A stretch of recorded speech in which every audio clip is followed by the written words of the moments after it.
And we're back. For those of you all who follow my Instagram, what the fuck's going on here? You saw a photo of Sabrina taking a picture of a drink, and her picture of the drink. This is said drink. Now, look at that. I got more blueberries in there. I'm going to call this like a blueberry spritz. Blueberry vodka, blue curacao, a bunch of frozen blueberries, so they're just helping the ice out. And then you fill that up with club soda.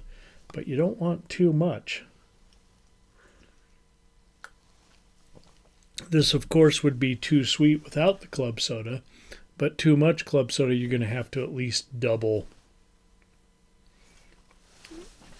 the liqueur. Okay. Now we're back and we're in color, which is why I showed you that drink, because it was such a pretty blue. You can see Sabrina's photo on my Instagram. Go. Subscribe isn't the right word. Go follow me. There we go. This is another movie that I watched at my brother's house when I couldn't come home.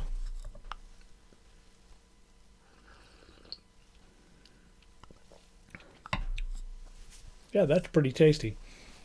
I hope it doesn't make me burp too much, all that club soda. Crack in the World. Not only are we in color, we're in Technicolor.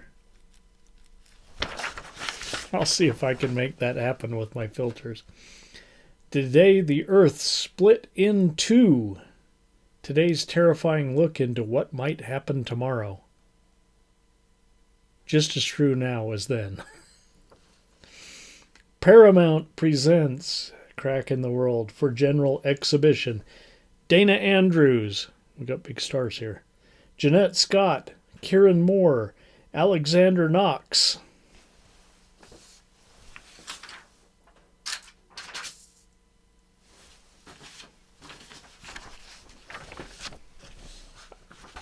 I don't remember why this happened. Something happened and this didn't it wasn't in my email. What happened? I can't remember what happened. Oh, I know what happened. It was my old iPad, and it would no longer update, and it would no longer connect to the internet. And so I had to screenshot this mofo after I wrote it up in notes.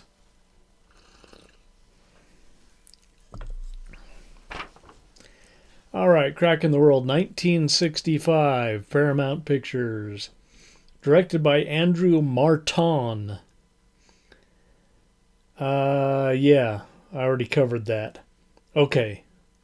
Everyone is a Dr. Sorensen in this movie. So I will be using the first names to prevent any confusion, especially on my part. Dr. Steve has a brilliant idea to shoot a nuclear missile into the center of the Earth to release the magma and thereby create an endless source of energy.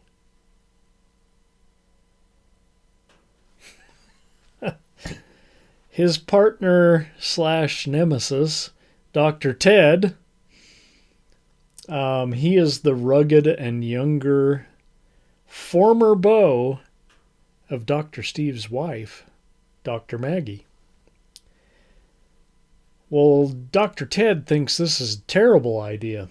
I mean, you're basically going to destroy the Earth shooting a missile into the Earth's magma. Doc Steve sends Doc Ted on a trip just before the delegate of scientists and politicians descends on the secret location. And here's where we go wrong. Here's where we go wrong. Yes, send a delegate of scientists, but leave the politicians in fucking Washington. Politicians aren't scientists. Do not involve them.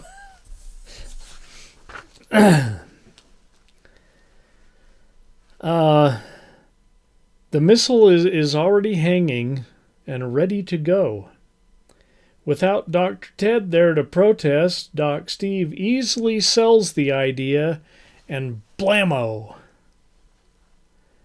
Up comes the magma, just like Dr. Steve said it would. Success! But wait a minute. Is that an earthquake on some island? Then another? Then another? Oh shit. Dr. Ted was right. and back from his trip. Angry that he was tricked.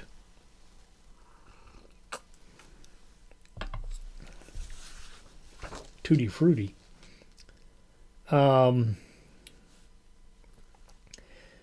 They race to set off a second missile. They realize a crack is forming along, the Earth, their island. And they race to set off a second missile at its next point to stop the crack.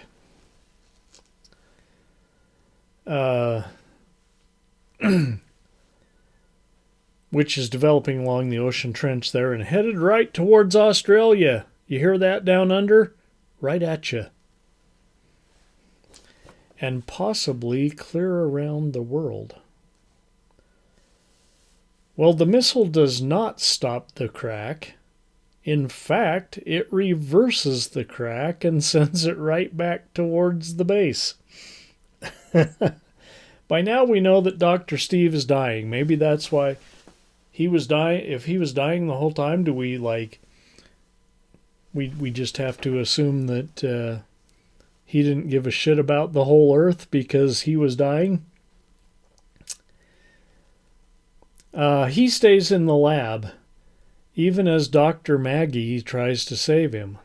Come on, Steve, we got to get out of here. No, he won't leave. Dr. Ted saves her, and they stand together on the shores as a new moon is born from a chunk of the Earth that gets shot out into space. And they stand there under the tree looking at both moons like, yeah. Ain't it romantical? Okay. This was a pretty good early disaster piece. Along the lines of Irwin Allen, but without the dinosaurs. Decent effects for the time. Decent acting. And, the love triangle was a nice touch to throw in there. And good pacing in this film. It wasn't too slow. It wasn't too fast. It was just totally predictable. And again, spoiler alert. Right up to Dr. Ted winning Dr. Maggie back.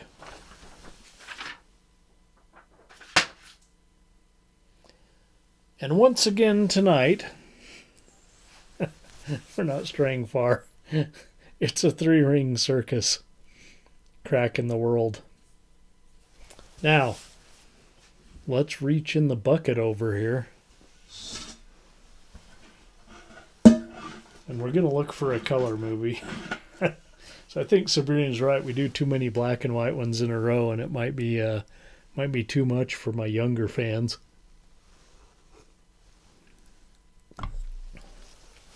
So let's fluff these up.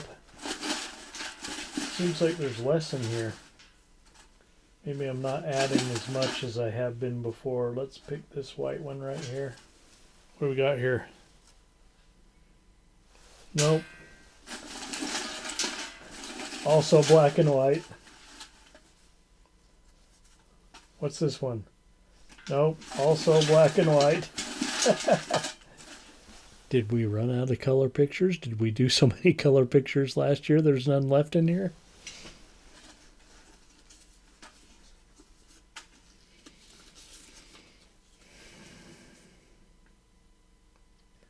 Yeah. God, we might have. Nope, here we go. We're going to bust out the J&B next week. I found some color movies from the 70s.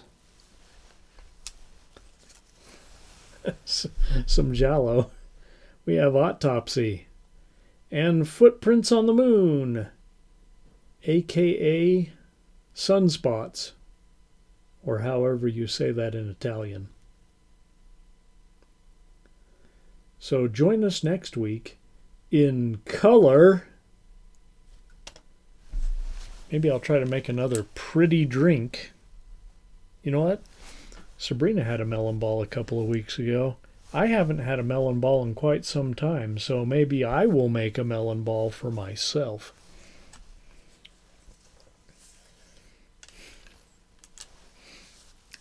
Join us next time, which I think will be next week. I don't know. We'll see. Mad Mike taking some time off. And so I got to work a couple of 12s this week.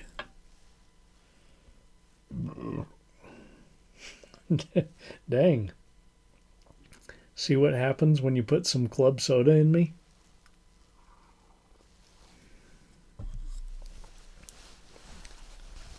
So, be sure and join us next time. Thumbs up, thumbs down. Leave me some comments. You know what?